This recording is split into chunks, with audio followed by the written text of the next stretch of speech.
Road man Saf. Hey everyone, this is Neela. Hey yo, it's your boy Funke, the coolest teen rapper online. What's up? It's me, Alfie. You're listening to The Cool Table with You're Adrian. listening to the Cool And Table. you're listening to The Cool Table. You're listening to The Cool Table. And I'm not sure if you know this, but right now, you're in the cut with my man, Adriel Smiley. Afternoon, good evening, good night. We're here with a friend of the show, Haviah Mighty. Now, you're probably my pick to win this, hopefully. And I know you recently quit your job, so I've been really excited for you to hopefully win this. Thank you. Talk about this year of just, you performed on basically every stage. I went to see Mary J. Blige the other day, and you somehow... You were there? Yeah, you were there. And I said, okay, crazy. this girl's performing everywhere. Talk about what has been, I guess, the experience of performing on literally, it seems like every stage imaginable. How's that been? I think I've been lucky enough to perform on a lot of different stages, and I think I'm learning that the album seems to translate on all these different stages with all these different audiences. Big facts. Yeah, it seems to work. I'm also learning like how to perform for different crowds with different types of sound systems, working with the sound engineers who have different expertise and understanding.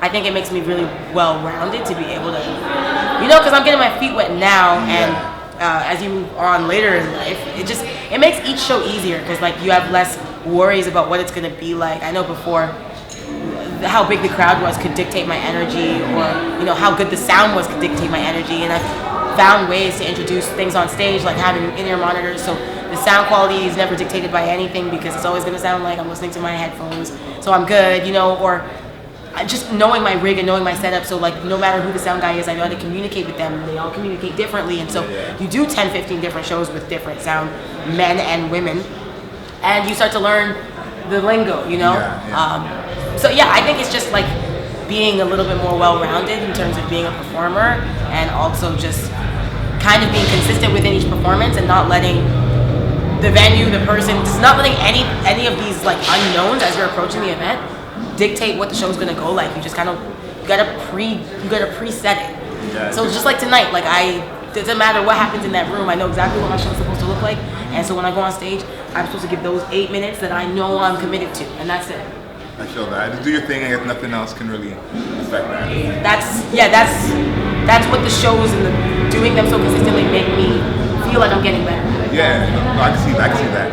My brother has been itching to see you live. He only saw you do the live thing in the studio, so he's never seen. So different. He never seen you live, like do a show before. I have. I told him it's exactly what you think it's going to be.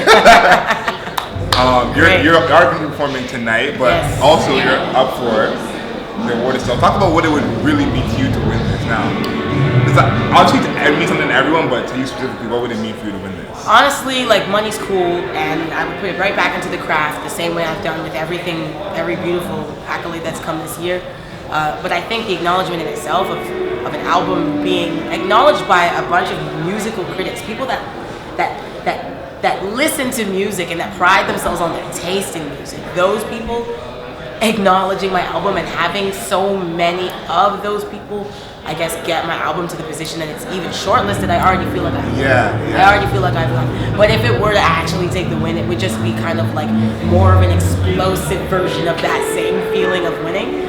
Because it would just be like, wow, like I'm further validated that even amongst all these other beautiful albums, I've listened to most of the records that have been shortlisted. There's a lot of strength in these, right? There's a lot of great music. There's a lot of really beautiful sonic stuff, and there's a lot of different stuff. I have no idea how it's gonna go. I don't know what what it's based on. But like art is also so subjective, and so like if something could be to so many different people perceived as a really good thing, especially when it's an objective thing, it's like, damn, I'm doing something right. So so it would just be more of a further validation of that. But even being here, I'm already validated. I'm already grateful. I'm already thankful. Yeah, I really do hope it wins, because I remember when we talked about your album when it wasn't out yet. Right. And I had a chance to hear it, and we were talking about how strong it was. So many good songs. You can't choose what people gravitate towards, but you put the work in. Right. I remember that. Yes. And it was like, we just hope that I've done what I can do. I hope that it works out, and it's worked out. Beyond what we could have hoped for. Beyond my wildest dreams. I was saying that in the previous. Beyond, like I think that. Like the Beyond Me burger? I think I should reclaim something like the Beyond 13th floor. I don't know, because it just feels like so far past where my brain could go, and like I'm also very like logical with realistic person. So Yeah. like when an opportunity is there, I really look at it as an opportunity. I'll never like fix myself to like think that I have something that I don't have. Yeah.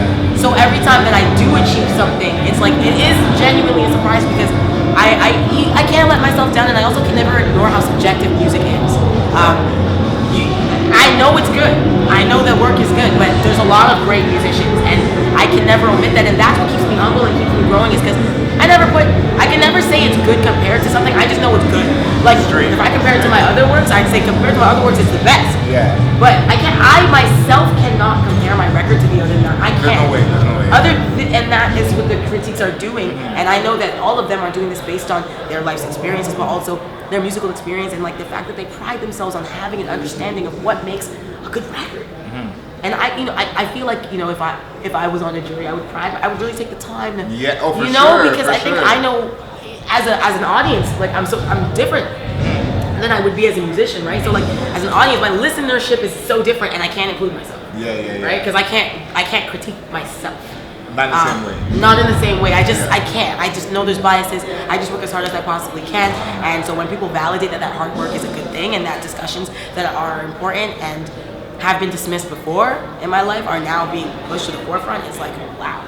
It's crazy. It's crazy. Yeah. Who has been the person that you've met along this whole time that you were kind of geeked out when you met them, Yep. or were super surprised that they even knew who you were or your music, or even just enjoyed your music? Like, A lot of people, but I would say To a Man from A Tribe Called Red, just because at the starting point of 13th Floor, he was like, yeah, I've heard of you for like 2 years, and Oh, wow. we hadn't worked together yet on the record. And he ended up being the co-executive producer of the album. But at that time, I was a little starstruck for sure, and Wow, that's crazy. the fact that he had heard of me, and I was like, wow, how? And he like started like name dropping a few things, and it just, I had no real like understanding of like putting myself out there or marketing or monetization. I wasn't doing any of that stuff properly, but I was working on my craft and I was fine tuning my lyricism. And so to have somebody like him acknowledge that, like, crazy. and then go into the process of the album, and then have him like be like, hey, push yourself further. It's like, well, you've done your homework. You know where I'm coming from. Yeah. You've seen some of my journey at least. So I think it was great, not only meeting him and having him, know me in the beginning, but also really getting to know him and having him really push me outside of my box, alongside my management and my team, my friends and my family. I think that they're a large part of why 13th Floor came out the way that it did. Mostly just because they pushed me to really tap into those things that make me unique and those narratives that I'd otherwise be too worried about the discomfort it could create to speak on. yeah. And now, like, I really could care less about that stuff. And it's amazing to not care about that and have people like, yeah, no, like, you know? Yeah. Because it was so different before, in high school and stuff. You want to talk about this Oh, stuff. And everywhere is not the time and everywhere is not the place. Or you know what I'm saying? Yeah, everything has a time in this place. Yeah, and there was no time and no place for these narratives in my, my past. And so for the time and the place to be this much space that I'm taking up, like I take up the most space being a musician than I have in any, like, I never take as much space at a retail job that I've had. I'm not dancing on the table. I'm not doing any of that sort of stuff, right? But now I'm taking up all this space and I'm speaking my truth as louder than I ever have. And this is the time people decide to. It's crazy in my brain. No, I get what you're trying to say. You know what I'm I get saying? what you're trying to say. It's just, I'm just so grateful. When you're younger, it wouldn't make sense that it would add up this way, but now that it's adding up this way, it's like. It's like I've worked towards it, so I understand it, but it still feels overnight too, and it's a cool, weird, like, I don't know. This is the last one before we get out of here. No worries. That's before we get out of here. You brought up Tool Man earlier. You have that song out with the Tribe Called Red now. When are we hearing some music from you? I know you're probably a little while before we get another album, but are we gonna be hearing singles soon? You got some features coming up. Because I know that the thirst for new music from you is very high right now. So. I have some new music. I have some new music coming. I don't know exactly when it's going to be coming. And I'm still working 13th Floor. I still think that a lot more people need to hear it. And I'm validated by that, by people telling me, hey, I just heard it last week. And I'm like, really? So I'm realizing like it takes a long time for it to spread, right? Yeah. And I think it needs to do that. But also I'm playing these shows and showing people the album for the first time in all of these different places. I'm going to Europe in about 3 days, and I'm going to be doing that again. And yeah, so 13th Floor is new to a lot of people, but I am already working on new music. I don't know exactly when it's going to come out yet. I don't know, collaborations is a come as they go kind of thing. The next one to drop is, well, that one just dropped with To a Man and Tribe. there will be a follow-up on that. Okay, So alright. that's probably the next thing, and then talking about collaborations with some other cool artists. I don't want to say anything too early. It's a little too early to name names, but there are some great Toronto artists that I hopefully will be working with, so that would be great. But yeah, right now, definitely, as I'm experiencing the process of performing 13th Floor and exploring it with strangers that are becoming friends, people that I meet as I travel, that I think is what's going to incite the next body of work, whatever it is, whether it's a few singles or an album or an amalgamation of the two. These experiences and what I'm learning on this journey, even the Polaris, all of this is what's going to go into the next phase. All right, I agree with that. Yeah. Well, thank you again for joining us. Thank you. You've been amazing. This is In the Cut with Haviah Mighty. Know yourself.